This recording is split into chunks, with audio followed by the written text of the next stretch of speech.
ভাবুন তো, একটি দেশ যাকে বছরের পর বছর ধরে নিষেধাজ্ঞা, চাপ এবং হুমকির মধ্যে রাখা হয়েছে, সেই দেশই যদি হঠাৎ করে বিশ্বের সবচেয়ে শক্তিশালী দেশ ইউনাইটেড স্টেটস এবং মধ্যপ্রাচ্যের অন্যতম শক্তিশালী সামরিক শক্তি ইসরায়েল দুটিকেই একসাথে চাপে ফেলে দেয়। শুনতে অবিশ্বাস্য লাগলেও অনেক বিশ্লেষক এখন বলছেন ইরান গত ৪০ বছর ধরে একটাই কাজ করেছে: যুদ্ধের জন্য প্রস্তুতি। আজকের বিশ্বে যুদ্ধ শুধু বন্দুক বা ট্যাঙ্কের নয়, এটি এখন মিসাইল, ড্রোন, সাইবার এবং কৌশলের যুদ্ধ। আর এই খেলায় ইরান কিভাবে ধীরে ধীরে নিজের অবস্থান শক্ত করেছে এবং কেন যুক্তরাষ্ট্র ও ইসরায়েল কিছু ক্ষেত্রে ভুল হিসাব করেছে, আজকের ভিডিওতে আমরা সবকিছু বিশ্লেষণ করব বিস্তারিতভাবে। আপনি দেখছেন হেডলাইন বাংলা। এখানে আমরা সহজ ভাষায় বিশ্ব রাজনীতি, সামরিক কৌশল এবং আন্তর্জাতিক সংঘাত বিশ্লেষণ করি। ভিডিওটি শুরু করার আগে এমন ইনডেপথ বিশ্লেষণ পেতে এখনই চ্যানেলটি সাবস্ক্রাইব করুন। চলুন শুরু করি ইরানের সেই দীর্ঘ ৪০ বছরের প্রস্তুতির গল্প দিয়ে। ১৯৭৯ সালের ইসলামিক বিপ্লবের পর থেকেই ইরান একটি বিষয় খুব স্পষ্টভাবে বুঝে যায়: তাদেরকে সবসময় বাইরের শক্তির বিরুদ্ধে প্রস্তুত থাকতে হবে, বিশেষ করে ইউনাইটেড স্টেটস এবং তার মিত্রদের বিরুদ্ধে। তারপর শুরু হয় একটি দীর্ঘমেয়াদী পরিকল্পনা, যেখানে লক্ষ্য ছিল সরাসরি যুদ্ধ না করে শক্তি বৃদ্ধি, প্রযুক্তিতে আত্মনির্ভর হওয়া বিকল্প যুদ্ধ কৌশল তৈরি করা। এই পরিকল্পনাই আজকের ইরানকে তৈরি করেছে। আজকের দিনে ইরানের সবচেয়ে বড় শক্তি হল তাদের মিসাইল এবং ড্রোন প্রযুক্তি। ইরান এমন একটি কৌশল নিয়েছে যেখানে তারা প্রচলিত বড় সেনাবাহিনীর উপর নির্ভর না করে দীর্ঘ পাল্লার আঘাত হানতে পারে। তাদের ব্যালিস্টিক মিসাইলের মধ্যে অন্যতম সেজল মিসাইল। এই মিসাইল সলিড ফুয়েল ব্যবহার করে দ্রুত উৎক্ষেপণ করা যায়, দীর্ঘ দূরত্বে আঘাত হানতে সক্ষম। এর পাশাপাশি ইরান তাদের মিসাইল প্রযুক্তিকে এমনভাবে উন্নত করেছে যাতে এটি প্রতিরক্ষা ব্যবস্থাকে ফাঁকি দিতে পারে। অনেক বিশ্লেষক মনে করেন ইউনাইটেড স্টেটস এবং ইসরায়েল ইরানের শক্তিকে সঠিকভাবে মূল্যায়ন করতে পারেনি। বিশেষ করে ডোনাল্ড ট্রাম্পের প্রশাসনের সময় ধারণা করা হয়েছিল চাপ বাড়ালে ইরান দ্রুত দুর্বল হয়ে পড়বে, কিন্তু বাস্তবতা ছিল ভিন্ন। ইরান সরাসরি প্রতিক্রিয়া না দেখিয়ে চুপচাপ তাদের সামরিক শক্তি আরও বাড়াতে থাকে।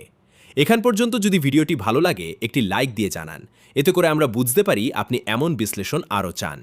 ইরানের সবচেয়ে বড় কৌশলগুলোর একটি হল আন্ডারগ্রাউন্ড মিসাইল সিটিজ, অর্থাৎ মাটির অনেক গভীরে তৈরি করা হয়েছে বিশাল সুড়ঙ্গ নেটওয়ার্ক।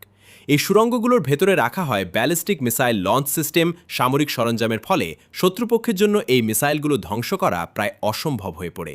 এটি ইরানকে একটি বড় কৌশলগত সুবিধা দেয়। একটি গুরুত্বপূর্ণ বিষয়, ইরান তাদের মিসাইল হামলার সংখ্যা কমিয়েছে। শুনতে অদ্ভুত লাগলেও এটি একটি কৌশল। বিশ্লেষকদের মতে আগে যেখানে অনেক মিসাইল ছোড়া হতো, এখন কম সংখ্যক কিন্তু নির্দিষ্ট লক্ষ্যবস্তুতে আঘাত করা হচ্ছে। এতে তিনটি সুবিধা হয়: ১. শত্রুপক্ষের মধ্যে অনিশ্চয়তা তৈরি হয়। ২. মিসাইল স্টক দ্রুত শেষ হয় না। ৩. প্রতিটি হামলার গুরুত্ব বাড়ে। অনেকে বলছেন ইরান এখন টাইম বেসড ওয়ারফেয়ার খেলছে। মিসাইলের পাশাপাশি ইরান ড্রোন প্রযুক্তিতেও বড় অগ্রগতি করেছে, বিশেষ করে শাহেদ ১৩৬ ড্রোন। এই ড্রোন কম খরচে তৈরি করা যায়, দীর্ঘ দূরত্বে যেতে পারে, লক্ষ্যবস্তুতে আঘাত করে নিজেই বিস্ফোরিত হয়। এই ধরনের ড্রোন যুদ্ধের নিয়মই বদলে দিয়েছে। আপনি যদি এমন ইনডেপথ মিলিটারি অ্যানালাইসিস পছন্দ করেন, তাহলে এখনই হেডলাইন বাংলা সাবস্ক্রাইব করুন। বর্তমান পরিস্থিতিতে ইরান ধীরে ধীরে তাদের কৌশল প্রয়োগ করছে। অন্যদিকে ইসরায়েল উন্নত প্রতিরক্ষা ব্যবস্থা ব্যবহার করলেও সব আক্রমণ থামানো সম্ভব হচ্ছে না। এই সংঘাত তিনটি পথে যেতে পারে: ১. সীমিত সংঘাত। ২. বড় আঞ্চলিক যুদ্ধ। ৩. কূটনৈতিক সমাধান। তবে একটি বিষয় পরিষ্কার, ইরান তাদের প্রস্তুতি শেষ করেনি। তারা এখনও নতুন প্রযুক্তি নিয়ে কাজ করছে।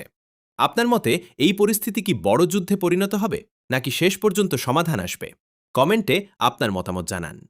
৪০ বছরের পরিকল্পনা একদিনে ফল দেয় না, কিন্তু ইরান দেখিয়েছে ধৈর্য, কৌশল এবং প্রযুক্তির মাধ্যমে একটি দেশ কিভাবে নিজেদের শক্তিশালী করে তুলতে পারে।